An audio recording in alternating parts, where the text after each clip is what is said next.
त्यो त उता होला नि त यो काठीको बाटो हो पर सन्दीपले भनेको त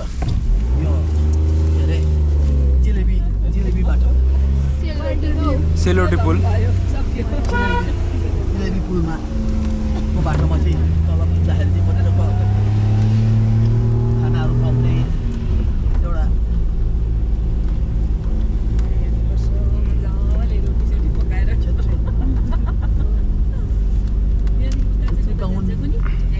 पल्लापट्टि खाना भनेर के लेखेको छ त्यहाँ दामी पाउँदैछ यो कति पाउँदो छ त्यहाँ चाहिँ के अरे हजुर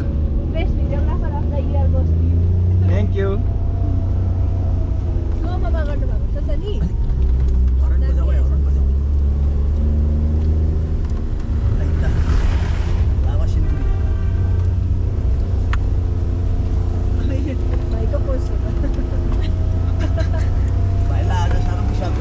त्यही त मैले यहाँ ल्याएर राखेर ल्याउँ भनेको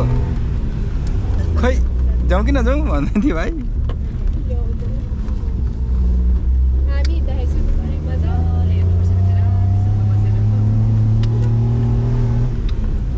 भाइ छोडियो यसपालि आउँदा भाइ छोडियो त्यसले मन गरेको भए त ढस्सी मसी फसी भएर आउँदा पनि हुन्थ्यो नि त ती गरेर भए पनि आउँछ त्यो त्यसलाई मन गरेकै थिएन होला पहिला त अब लास्ट होला यो अब राम्रो लाग्छ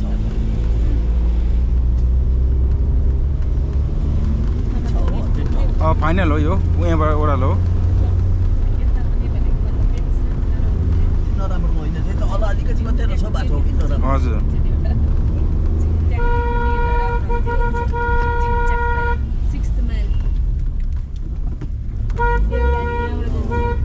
ल हिसाबलाई बाई बाई गर है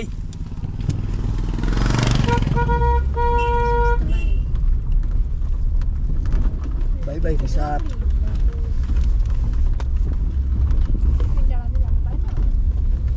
हामीसँग त बेङ्गली हिन्दीमा बोल्यो त्यहाँ मान्छे नेपालीमा सोद्धा पनि हिन्दी मान्छे पनि त्यो अझै पनि है फेरि हामीलाई नेपाली जाँदाखेरि फेरि नेपाली नै बोल्यो हो भनेपछि त्यो मान्छेले नेपालीमा सुनेको बङ्गलामा सुन्यो होला कुन त्यो त यहाँदेखि उठेपछि बाटो खराब रहेछ त्यो तिमीहरू अहिले किन्ने दोकानमा चाहिँ बङ्गालीको नेपाली नेपाली होइन नेपालीमै सोधेको त्यहाँ माथि जानु पाउँछै पाउँदैन भने हिन्दीमा बोल्यो नि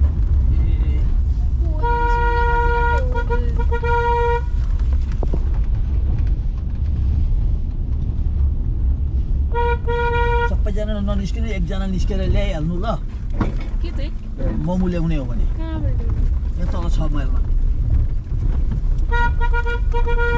सबैजना निस्क्यो भने फेरि बसेर हिँड्नु ढिलो हुन्छ नि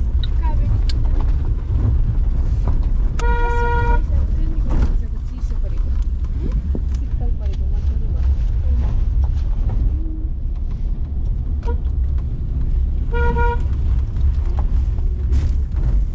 यो बाटो चाहिँ म बिहान 3:30 बजेदेखि पानी बोक्थेँ यो बाटोमा कहाँ बोकेको माथि रिसापमा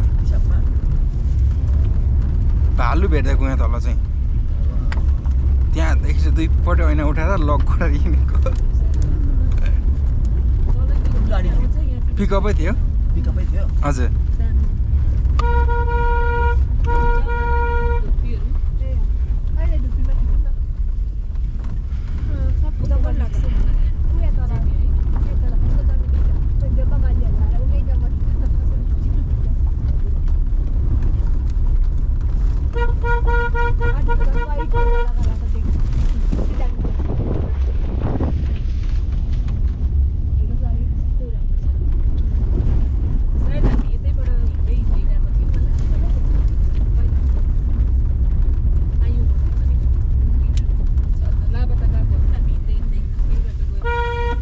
यो बाटो होइन उता पल्लोपट्टिबाट हो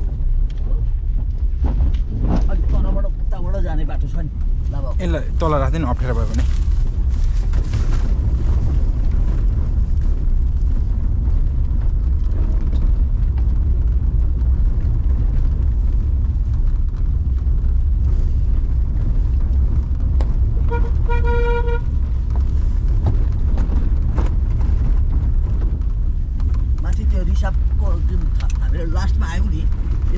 यसो उता जाने बाटो छ लाभा जाने बाटो लाभा जाने बाटो माथिबाट छैन नि छैन होइन बाटो गाडीको बाटो छैन कि ए हिँडेर पैदल हजुर पहिला गाडीको बाटो नहुँदाखेरि हिँडेर आएको कि हजुर हुँदा गर्दैछ बहिनी हामी बिहान 6 बजी हिँडेर 6 बजी बेलुका पुगेको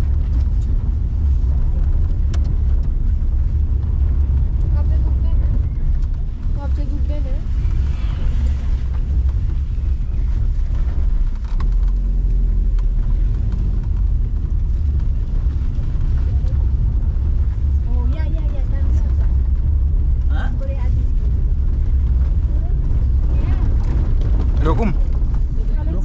रोक्नु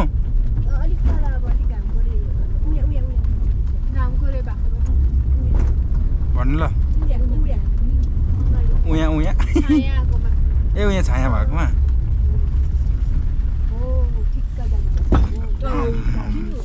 बोतल थियो कि ढुङ्गा थियो छोटोवाला गाडी